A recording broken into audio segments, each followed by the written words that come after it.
জামাত ইসলামী ধর্ম ব্যবসা করে, আর আমরা নির্বাচন আসলে শুনি লা ইলাহা ইল্লাল্লাহ নৌকার মালিক। এই পর্যন্ত শেষ। ধানের শীষে বিসমিল্লাহ।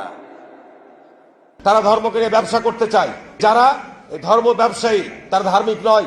ধর্ম ব্যবসা জামাত করে না সবাই মিলে করে? জামাত ইসলামী সারা বছর ইসলামের কথা বলে, সারা জীবন ইসলামের কথা বলে, আর আপনারাই শুধু নির্বাচনের কথা আসলে ইসলামের কথা তোলেন।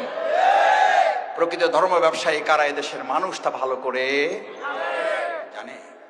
কথা কইলেই তো রাজনীতি। বিসমিল্লাহির রহমানির রহিম, কুনু মা'আস সাদিকিন। আল্লাহু আকবার। আল্লাহ নির্দেশ, নামাজের মতো, রোজার মতো নির্দেশ। তোমরা দর্শকদের অনুসারী হও, গাঁজাখোরদের, নেশাকারীদের, সন্ত্রাসীদের, সাদাবাজদের, দখলদারদের মা'আস সাদিকিন তোমরা অনুসারী হও সত্যবাদীদের। কার নির্দেশ? জামাতের আমিরের, মাওলানা আবুল হোসেন ভাইয়ের, শফিকুল ইসলাম মাসুদ গুনাহগারের। আরে ভাই, কার নির্দেশ? জোরে বলো। বিপদ থেকে মুক্তি চান যারা, লাগবে রাজনীতি মুক্তি দেবেন আল্লাহর বিধান। ওই আল্লাহর বিধানে রাজনীতি যতক্ষণ চলে ততক্ষণ ওটা রাজনীতি, না হলে ওটা সাতানাতা হাবিজাবি নীতি। আমার ভাইয়েরা, হাঁসের মধ্যে একটা নাম আসে, ওইটার নাম কি? কি হাঁস? সবচেয়ে ছোট হাঁস যেটা, ওইটার নাম রাজাহাঁস। সবচেয়ে ছোট মেস্তুরি যেটা, ওইটার নাম রাজমেস্তুরি। সবচেয়ে ছোট রাস্তার নাম রাজপথ। সবচেয়ে ছোট ঘরের নাম রাজপ্রাসাদ। আরে কপাল পোড়া বদনসিব, কেন বোঝো না? হাঁসের মধ্যে বড়টা যদি রাজহাঁস হয়, মেস্তুরির মধ্যে বড়টা যদি রাজমেস্তুরি হয়, প্রাসাদের মধ্যে বড়টা যদি রাজপ্রাসাদ হয়, রাস্তার মধ্যে বড়টা যদি রাজপথ হয়, নীতির মধ্যে বড়টার নাম ইসলাম, ওটার নাম রাজনীতি, বাকিগুলা সাতালে তাহাবি যাবে।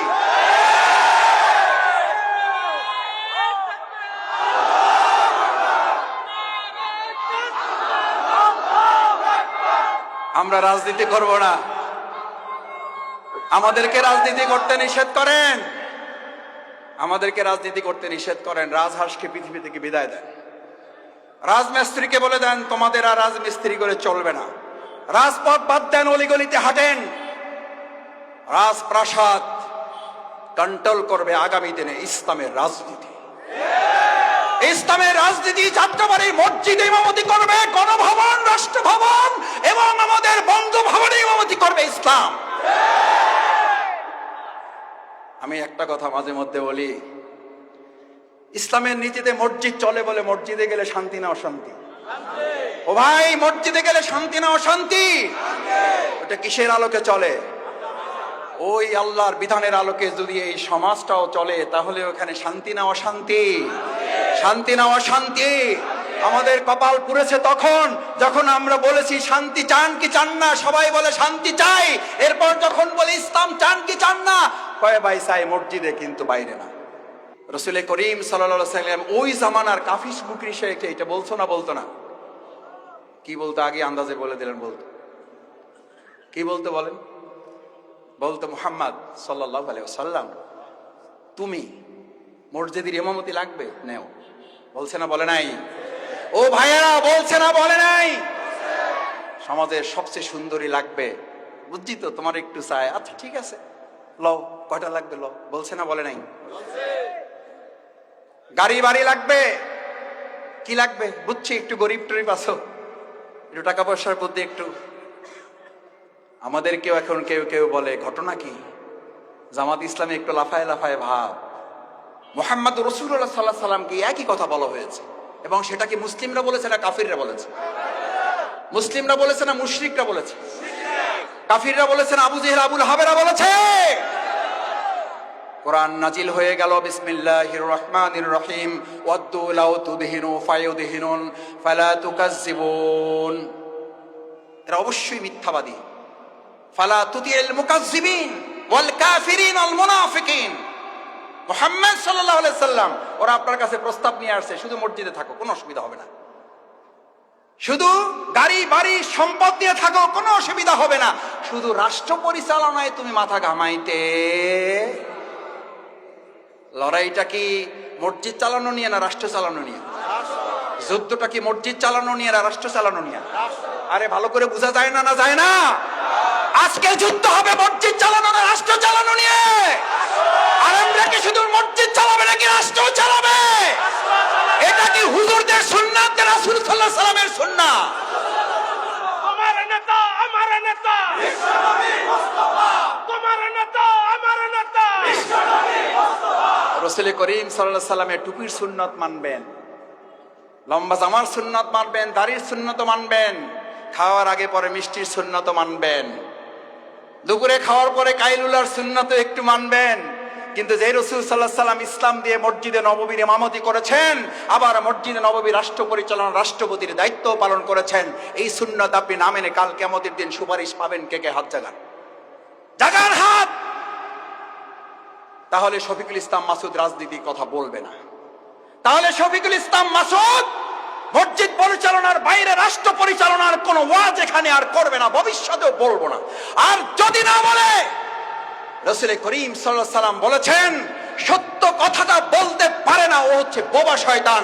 আমরা বোবা শয়তান হব না, বোবা শয়তান থাকবো না, বোবা শয়তান কাউকে হতেও দেব না। ভবিষ্যতে যদি কেউ এই সময়ের অবমূল্যায়ন করেন, ভবিষ্যতে যদি আল্লাহর কসম খাওয়ায় সময়কে কেউ বুঝতে ভুল করেন, ভবিষ্যতে যদি কেউ এই সময়কে আপনারা আবার ফ্যাসিস্টের মতো কেউ ব্যবহার করেন, মনে রাখতে হবে আপনার আমার কপালে হয়তো ৪৫ মিনিট না ৪৫ সেকেন্ডও আপনার কপালে জুটবে না, আপনি হেলিকপ্টারে ওঠার সময় পাবেন না। কারণ এটা কার কসম? না, এটা তো জাতিসংঘ মহাসচিবের কথা বলছে। আচ্ছা, যদি জাতিসংঘ মহাসচিবের কথা না বলি, যদি এটা কোনো প্রধানমন্ত্রী, এটা যদি কোনো রাষ্ট্রপতি, কোনো দলের মন্ত্রী এমপি, অথবা দলের কোনো আমির, অথবা দলের কোনো সভাপতি চেয়ারম্যান মহাসচিবের কথা না বলি, যদি এটা কোরআনের কথা বলি, তাহলে যদি শফিকুল ইসলাম মাসুদের গা জ্বলে, তাহলে বুঝতে হবে ওই ব্যক্তির সাথে কোরআনের সম্পর্ক নাই, ওই ব্যক্তি কোরআনের বিরুদ্ধে শত্রু, কোরআন সহ্য করতে পারে না, কোরআন বিরোধীদেরকে আল্লাহ সহ্য করেন না।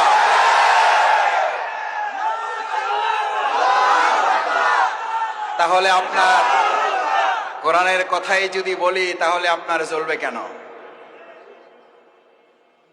আবার মজার ব্যাপার হচ্ছে, আমরা কোরআনের কথা বললে বলে যে নামাজের কথা বলেন, অসুবিধা নাই, হাদিসের কথা বলেন, অসুবিধা নাই, রোজার কথা বলেন, অসুবিধা নাই, হজের কথা বলেন, অসুবিধা নাই। মাসুদ ভাই, আপনারা তাহাজ্জুদের কথা বলেন, অসুবিধা নাই, শুধুমাত্র রাজনীতির কথাটাই বললেন না। আচ্ছা, আপনাদের কাছে জিজ্ঞেস করি, গোটা মানব জাতিকে আল্লাহ বলেন সময়ের কসম, খবর রাখো, সাবধান থাকো। এই সাবধান কি আল্লাহ তাআলা শুধু হুজুরদের জন্য বলেছেন? শুধু আলেমদের জন্য বলেছেন? শুধু রাজনীতিবিদদের জন্য বলেছেন? ইন্নাল ইনসানা লাফি খুসর, সমস্ত মানুষ ক্ষতির মধ্যে নিমজ্জিত। বাঁচবে কে? ইল্লাল্লাযীনা আমানু। আল্লাহ তাআলা এটা বলেন নাই তুমি কোন দলের লোক, তুমি বেঁচে যাবা। ইল্লাল্লাযীনা, শুধুমাত্র তারা। এই শুধুমাত্র লোকগুলোকে আর প্রথম বৈশিষ্ট্যটা কি? সে কার প্রতি ঈমান রাখবে? না, সে তো মানুষের তৈরি করা মতবাদের প্রতি ঈমান রাখবে। ভাইয়েরা, যে দলের, যে মতের, যে পথের, যে আদর্শের, যে রাজনৈতিক অনুসারী আপনি থাকেন, কোনো অসুবিধা নাই। বাংলাদেশ জামাত ইসলামী হিসাবে আমাকে আপনি যে শাস্তি দেন, মাথা পেতে নেব। আল্লাহর হস্তে বিনয়ের সাথে অনুরোধ করি, কোরআনের কথাটা তো মাথায় নেবেন, মানবেন মানবেন না সেটা তো আপনার সিদ্ধান্ত, কিন্তু কোরআনের কথাটা তো বুঝতে দেবেন, বলতে তো দিবেন, বুঝার তো চেষ্টা করবেন। এই কোরআন শফিকুল ইসলাম মাসুদের, তার বাপের সম্পদ নয়। ইল্লাল্লাযীনা আমানু, আপনার ঈমান আপনি কি দিয়ে ঘোষণা করেছিলেন? কি ঘোষণা দিয়েছেন? কালেমায়ে তাইয়্যিব,